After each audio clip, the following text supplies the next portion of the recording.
Bonjour. Ça va? On s'embrasse? Bonjour, mais oui. Très heureuse Moi aussi. qu'on se rencontre. Et on avait choisi une tour le plus haut possible pour vous rapprocher du ciel parce que c'est votre élément. On n'est vraiment pas gâtés par la météo.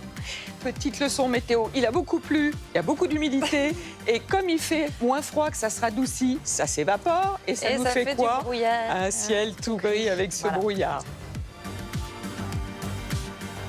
Avec la lumière, c'est presque pire quand c'est comme ça. En plus.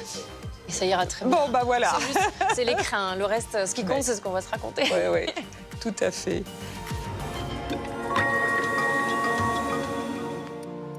Madame, monsieur, bonsoir. Je vais commencer par vous dire que nous aurons du soleil pendant le week-end. Mais oui, mais oui. Déjà 50 ans qu'elle fait la pluie et le beau temps à la télévision. Mesdames, Mesdemoiselles, Messieurs, bonsoir et je souhaite que vous passiez avec nous un très agréable moment. Après des débuts en tant que speakerine dans les années 60, la météo a fait d'Evelyne Delia une icône du petit écran. Je trouve que vous avez tellement la classe. Julien le repas est prêt. Hein, Oh, oui. donc tu... Non, te mais dépêches. oui, d'accord. Bon, Un métier chevillé au corps qui l'a aussi aidé à surmonter les orages de la vie. Car derrière sa bonne humeur et son sourire inaltérable se dissimule une battante qui, par pudeur, garde ses blessures secrètes. À 75 ans, celle qui a fait du temps son allié est aussi une femme engagée, une femme sur qui ce fameux temps ne semble pas avoir de prise. Bonjour Evelyne Delia, je suis ravie de vous voir enfin parce qu'on n'a pas eu le temps encore de se croiser, même si mais on est oui, collègues. Isabelle, absolument, on se voyait, c'est drôle d'ailleurs parce qu'on... Par écran interposé. Par écran interposé, je vous voyais pendant la Coupe du Monde de rugby, voilà. Et moi je vous vois tous les jours et depuis tellement longtemps, c'est aussi une des raisons pour lesquelles je suis ravie de vous voir parce que vous êtes inspirante. Votre parcours de femme à la télévision, on va en parler. Votre parcours de femme tout court. Vous avez 75 ans aujourd'hui et vous faites les beaux jours depuis tant d'années de la première chaîne de télévision française. Vous pouvez dire depuis tant de décennies, je l'accepte. C'est presque un exploit aujourd'hui. Je crois que vous avez d'ailleurs le plus long contrat à durée indéterminée de l'histoire de la télévision. Quel est votre secret ?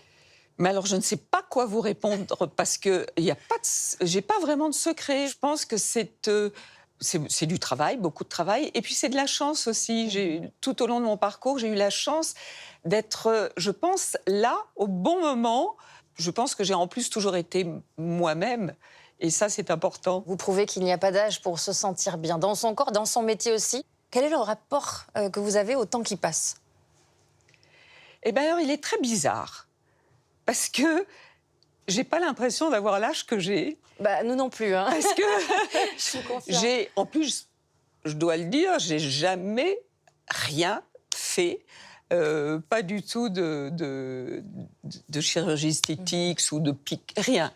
Je suis dans mon jus, comme disent les antiquaires pour les meubles un peu anciens. Mais c'est parce que je me sens bien comme ça. Vous n'avez jamais eu peur de vieillir ? Peur de vieillir, non. Parce que je vais vous dire, j'ai jamais eu peur de vieillir parce que je me dis, à quoi ça sert d'avoir peur de vieillir, puisque de toute façon, on vieillit. Voilà. Donc, autant y aller et d'y aller de bonne grâce, tant que ça va. Ça fait plus de 50 ans que vous vous invitez dans le salon de tous les Français. Oui. Pour vous, imaginer votre vie sans ce travail, c'est impossible ? Il faut jamais dire impossible, parce que ça arrivera certainement un jour. Mais j'avoue que je me suis jamais ennuyée dans ma vie. Alors, bon, vie professionnelle, bien évidemment, parce que j'adore travailler avec les équipes, avoir des responsabilités. Ça, c'est formidable, parce que ça vous donne du punch aussi, parce que de temps en temps, c'est pas toujours évident. Moi, j'arrive le matin à TF1, je suis heureuse, et on discute de ce qu'on a fait la veille, ou comme ça. Et c'est ça qui est important, et c'est ça qui fait, je pense, la joie de vivre aussi. On voit dans vos yeux ce travail, c'est bien plus qu'un travail, c'est une passion. Vous oui, c'est l'aimez une passion. follement. C'est aussi peut-être parce qu'il vous a aidé à traverser des étapes difficiles de votre vie. Il y a 11 ans, en 2012, on vous annonce que vous êtes atteinte d'un cancer au sein. Oui. Est-ce que vous avez peur, votre première réaction, ou est-ce que tout de suite, la battante qu'on connaît chez vous est là et vous permet de mener ce combat ? Bah, vous savez, quand on vous l'annonce, vous avez pouf, toute la terre qui vous tombe sur la tête. C'est pas rien, hein, c'est quelque chose d'important, c'est quelque chose de violent. Et puis après, il faut se dire, ça n'arrive pas qu'aux autres. C'est comme ça, il faut y aller, il faut foncer. Puis moi, je dis souvent, c'est un combat, hein, c'est une guerre, il faut s'armer et on y va. Vous ne le dites à personne. Non. Vous continuez comme si de rien n'était. Comment déjà vous avez fait et pourquoi vous avez choisi cela? En fait, j'avais décidé au début de ne le dire à personne parce que j'avais toujours mis une barrière entre vie professionnelle et vie privée. Je me suis dit, attendez, je ne vais pas aller enquiquiner les gens. Sauf que les téléspectateurs, au bout d'un moment, puisque j'avais été opérée et que j'avais eu un traitement de chimio, se sont aperçus que je n'étais quand même pas là depuis quelque temps. Donc, avec TF1 qui m'avait laissé totale liberté de dire, de ne pas dire, d'informer ou pas, on a décidé de faire un communiqué en commun. Et c'est vrai qu'après, une fois que j'ai communiqué, que je l'ai dit, j'ai senti que j'avais aidé, c'est vrai, certaines femmes qui m'ont dit moi j'ai eu la même chose que vous en même temps et puis ça m'a permis de voir que finalement vous continuez à travailler et que c'est important. Bon, et puis les médecins m'ont dit mais vous savez, la parole de personnes qui ont un peu pignon sur rue comme vous, c'est hyper important, et notamment dans la prévention. Donc ça nous aide. Alors là, j'ai dit, hop, je fonce. Et c'est comme ça que je suis devenue marraine l'année dernière, et cette année aussi, de l'association Ruban Rose, et pour dire justement aux femmes, prévention, faites-vous suivre, c'est hyper important, et il faut le faire. Vous êtes un exemple de résilience. Pour ça aussi, des tempêtes, vous en avez connu d'autres. Le deuil de votre mari Philippe en 2017, qui partageait votre vie depuis 50 ans. La perte de votre ami Jean-Pierre Pernaut, il y a bientôt 2 ans. Vous parlez peu. On sent d'ailleurs toute votre retenue, votre pudeur de ces épreuves personnelles. Pourquoi? J'en parle peu en public, oui.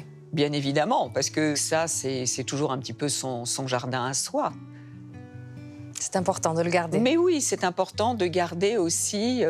Et je pense que et je dirais même que c'est un respect vis-à-vis de soi-même et vis-à-vis des autres. Donc, de ne pas, comme ça, jeter tout en pâture. La vie n'est pas un long fleuve tranquille. C'est évident qu'il y a des moments difficiles. Et puis, c'est la lutte. Mais ça renforce aussi. Moi, je trouve aussi un côté un peu positif dans les difficultés, les galères que l'on peut rencontrer. Tout le monde en a dans sa vie. Et parfois, ça renforce parce qu'on se dit, il faut y aller. Merci pour ce sourire permanent. Ça fait du bien dans la période qu'on traverse. Alors, on n'a pas tout à fait fini. C'est vous qui avez carte blanche pour conclure cette interview, parce que moi, j'aime finir en musique. Et je voulais vous demander, vous avez le temps de réfléchir, s'il y avait un titre que vous verriez pour terminer cet entretien, ce très joli moment. Quand j'ai fait la maison de TF1, le générique de l'émission, tiens, pourquoi pas.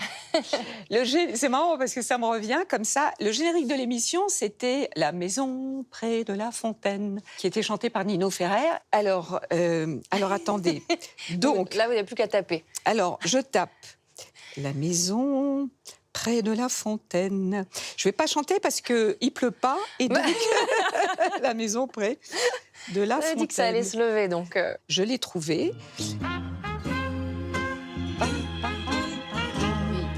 La maison près des HLM. Voilà. A fait place à l'usine et au supermarché. Ah ouais. Voilà, ça y est. Disparu, mais ça sent l'hydrogène sulfuré. Voilà, j'ai le souvenir de ça. Voilà. Il annonçait le futur. Voilà. Merci Evelyne. C'était avec grand plaisir, cette rencontre. Merci beaucoup. Ah non mais regardez, ça se lève. On voit Paris, ça y est. On recommence. On va recommencer. On voit la Tour Eiffel. C'est pas vrai. Non mais vraiment, vous l'aviez annoncé? Oui.